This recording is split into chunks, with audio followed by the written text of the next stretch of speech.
Remontlariga bitta baho bering. Bu oshxona qismi, dvorga qaragan joyi.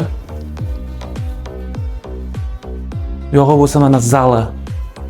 Boshidan tushuntirib o'taman. Kvartiraga kirib kelavish mana shunaqa katta prixojasi bor.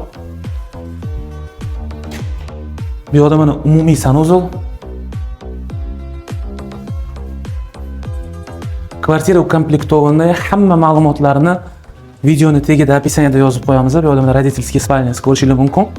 Patologlari ham baland-baland. Bu yoqda mana родительский spalyaning o'zini sanuzoli, mana shunaqa milliy usulda qilingan. Bu yoqda bolalar uchun yotoqxona, mana shunaqa o'zini shkaflari bilan birga qilingan. Hamma ma'lumotlarni yozib qo'yganmiz. Chiqinglar aloqaga tez baraka qilib olamiz. Bunaqa variantlar bilasizlar ko'p turmaydi.